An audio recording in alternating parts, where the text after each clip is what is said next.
தோழர் ஐயா நல்லக்கண்ணு அவர்களுடைய மறைவு ஒரு மிகப்பெரிய ஒரு பேரிழப்பு.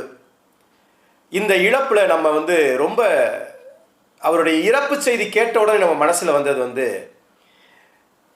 அவருக்கு நடந்த துரோகங்கள் அப்படிங்கிறது தான் உடனே நினைவுக்கு வருது.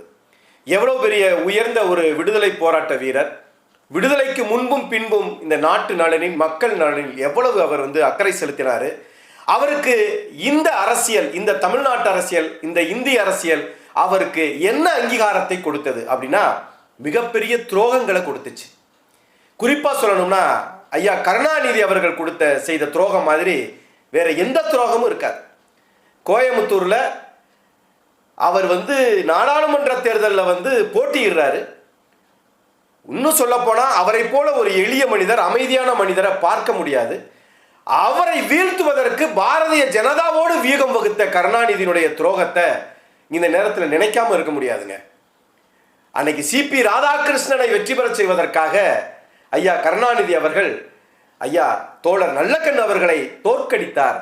எவ்வளோ பெரிய விடுதலை போராட்ட வீரர், எவ்வளோ பெரிய உயர்ந்த மனிதன், எளிமையானவர், தூய்மைக்கு சொந்தக்காரர், கரைபடியா கரங்களுக்கு சொந்தக்காரர். அவரை நாடாளுமன்றத்திற்கு அனுப்பக்கூடிய ஒரு வாய்ப்பு கோயம்புத்தூர் மக்களுக்கு கிடைச்சிச்சு.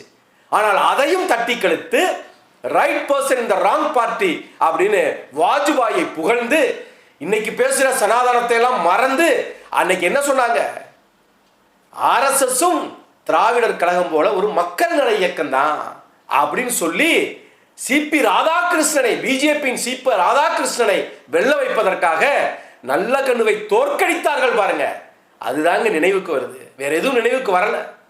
ஆனா இதையெல்லாம் தாண்டியும் அவர் அரசியல்ல தான் கொண்ட நிலைப்பாட்டில் இறுதி வரை உறுதியாக இருந்தார் அப்படிங்கிறது அவருடைய மாண்பை காட்டுது. இன்னும் குறிப்பா சொல்லணும்னா அவருடைய இறப்பு செய்தி கேட்டதுக்கு அப்புறம் என்ன நினைவுக்கு வருது அப்படின்னா, அவருக்கு ஒரு கார பரிசா கொடுக்குறாங்க.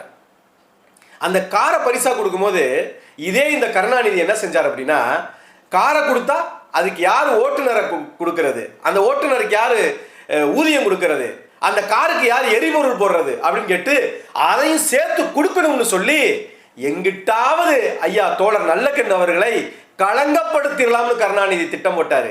ஆனால் ஐயா தோழர் நல்லக்கண்ணு அவர்கள் அந்த காரையும் உதறி தள்ளினாரு. அதையெல்லாம் வாங்க மறுத்தார். எனக்கு பேருந்து இருக்கு, அதுல போய்க்குவேன்னு.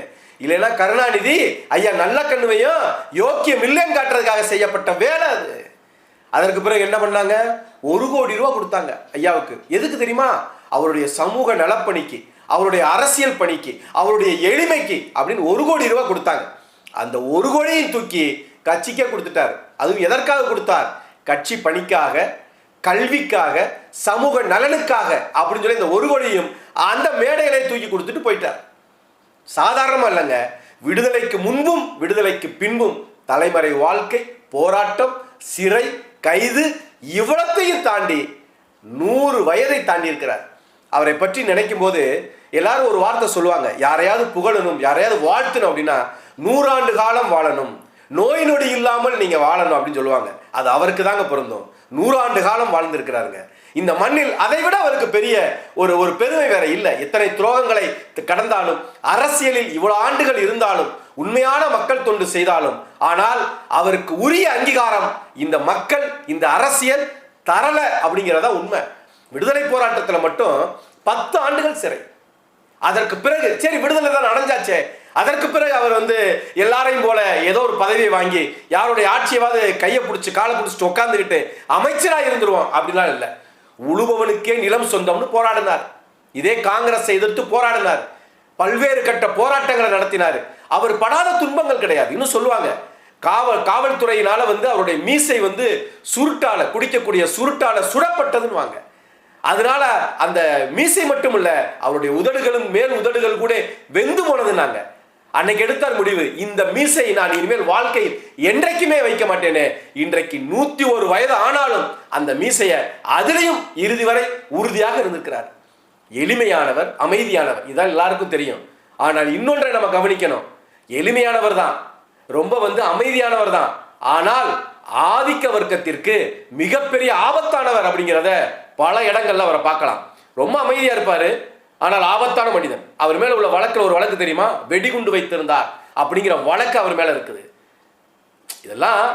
இதையெல்லாம் தாண்டி அவர் எவ்வளவு அமைதியாகவே தனக்கான அங்கீகாரம் கிடைக்கலனாலும் அந்த கட்சி மீதோ இல்ல இந்த மக்கள் மீது உள்ள வெறுப்போ இந்த அரசியலை வேண்டாம் என்றோ அவர் இறுதி வரை போகல. எளிமையையும் அமைதியையும் நீடித்த நிலையையும் அவர் கடைசி வரைக்கும் கொண்டு போயிருக்கார். அப்படிங்கிறது தான் அவருடைய இந்த இறந்த இந்த நேரங்கள்ல அவருக்கு நம்ம அவரை பத்தி நினைவுகளை சுமக்கிற மாதிரி இருக்கு. அவருடைய குடும்ப வாழ்க்கை அப்படிங்கிறது நம்ம அவசியம் தெரிஞ்சுக்கணுங்க. அவர் போராளியாக இருந்தாலும் இன்னைக்கு யாருக்காவது போராளிக்கு வேணா பொண்ணு தருவானா? தரமாட்டான். ஆனா அன்னசாமி மிகப்பெரிய சாதி மறுப்பாளர், சாதி ஒழிப்புக்காக ஒரு மிகப்பெரிய போராளியாக இருந்தவர் அன்னசாமி. அவருடைய மகள் ரஞ்சிதம் ஆசிரியராக இருந்தவங்க. அவர் முன் ஐயா தோழர் நல்லகண்ணு அவர்களுக்கு திருமணம் வைத்து வைக்கிறார். என்ன சொல்றாரு? என் மகள் ரஞ்சிதம் அவள் வீட்டை பார்த்துக்குவா, என் மருமகன் நல்லகண்ணு நாட்டை பார்த்துக்குவாரு அப்படிங்கிற அளவுக்கு உயர்ந்த லட்சியம் கொண்ட சாதி மறுப்பாளர்கள் வாழ்ந்த மண் இது. 2 குழந்தைகள்ங்க, நல்லகண்ணு ரஞ்சிதம். இந்த தம்பதிகளுக்கு 2 பெண் குழந்தைகள். ஒன்று காசி பாரதி, இன்னொரு ஆண்டாள். காசி பாரதி ஆசிரியராக இருக்கிறார், ஆண்டாள் மருத்துவராக இருக்கிறார். இதுதாங்க அவருடைய குடும்பத்துடைய பின்னணின்னு சொல்லலாம். அதுலேயும் ஒரு மிகப்பெரிய புரட்சியை செஞ்சிருக்கிறார். என்ன அப்படின்னா 1990களில் மிகப்பெரிய ஒரு சாதிய மோதல்கள் குறிப்பாக சொல்லணும்னா தென் மாவட்டங்களில் நடந்துச்சு. அந்த சமயத்தில் ஐயா தோழர் நல்லகண்ணு அவர்களுடைய மாமனார் அன்னசாமி இருக்கிறார் இல்லையா, அவரும் அந்த சாதி அந்த பிரச்சனைகளுக்குள்ள புகுந்து அந்த சாதிய மோதல்கள் வராமல் இருப்பதற்காக முயற்சிகளை எடுக்கும்போது கொலை செய்யப்படுறார். தோழர் நல்லகண்ணுடைய மாமனார் கொலை செய்யப்படுகிறார். ஆனால் அவர் நினைத்திருந்தால் அதை வேற மாதிரி கொண்டு போயிருந்திருக்கலாம். ஆனா இதை தொடர்ந்து வேற மாதிரி போச்சுன்னா எதிரெதிர் அணிகள்ல கொலைகள் நடந்து கொண்டே இருக்கும் அப்படின்னு இல்ல, என் மாமனார் அன்னசாமி இறந்ததற்கும் இந்த உள்ளூர்ல உள்ளவங்களுக்கு சம்பந்தம் இல்ல, என் மாமனார் அன்னசாமி செத்ததுல அவர் கொலை செய்யப்பட்டதுல வேற ஏதோ காரணம் இருக்குன்னு பொய் சொல்லி வேற எதுவும் தொடர் கொலைகள் நடக்காமல் இருப்பதற்காக எவ்வளவு பெரிய விஷயம் பாருங்க. இதையெல்லாம் இன்றைக்கு உள்ள அரசியல்வாதிகள் செய்வார்களா? அந்த அன்னசாமிக்கு நிதி உதவி வழங்கப்பட்டது. அந்த நிதி உதவியையும் தோழர் நல்லகண்ணு என்ன செஞ்சார் அப்படின்னா அந்த இரு சாதிகளுக்கும் நடந்த போராட்டம் நடந்துச்சு இல்லையா, அந்த வெட்டுக்குத்து நடந்துச்சு இல்லையா, அவர்களுடைய பிள்ளைகளுடைய கல்விக்காக கொடுத்தார். அந்த பணத்தையுமே, ஏனால் அன்னசாமி என்பவர் சாதி ஒழிப்புக்காக சிந்தனை கொண்டவராக இருந்ததுனால அதை தூக்கி கொடுக்கிறார். இதை விட ஒரு முக்கியமான ஒரு செய்தி என்ன அப்படின்னா, நல்லகண்ணு பிறந்த தேதியும் சிங்காரவேலர் இந்திய கம்யூனிஸ்டை தொடங்கிய தேதியும் ஒன்று. என்றைக்கு சிங்காரவேலரால் இந்த இந்திய கம்யூனிஸ்ட் தொடங்கப்பட்டதோ அன்றைக்கு தான் நல்லகண்ணு பிறந்திருக்கிறார் அப்படிங்கிற ஒரு மிகப்பெரிய ஒரு பொருத்தமான ஒரு விஷயமும் இந்த நேரத்தில் நமக்கு நினைவுக்கு வருது. அவருக்கு ரொம்ப பிடித்தமான எந்த புத்தகங்கள் எல்லாம் படிப்பார் அப்படின்னா பாரதியாருடைய கவிதைகளையும் பாரதிதாசனுடைய கவிதைகளையும் தான் அவர் மிகவும் படிப்பதாக எல்லாரும் அவரை நெருங்கிய அனைவரும் சொல்லக்கூடிய ஒரு விஷயமாக இருக்கிறது.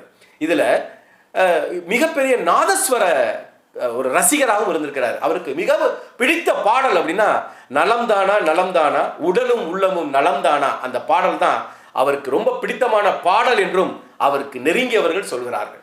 மொத்தத்துல அவரை பற்றி ஒரு வரியில சொல்லணும் அப்படின்னா சேகுவார்ட்ட கேட்கிறாங்க, கம்யூனிஸ்ட் எப்படி இருக்கணும், ஒரு கம்யூனிஸ்ட்வாதி ஒரு கம்யூனிஸ்ட் எப்படி இருக்கணும் அப்படின்னு கேட்கிறாங்க.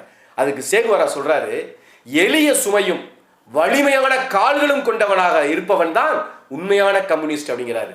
ஐயா தோழர் நல்லகண்ணு அவர்களும் எளிய சுமையும் வலிமையான கால்களும் கொண்டவராக தான் இருந்தார். அவர்தான் சேகுவாரா சொன்ன உண்மையான கம்யூனிஸ்ட். ஐயா தோழர் நல்லகண்ணு அவர்களுக்கு எமது வீர வணக்கம்.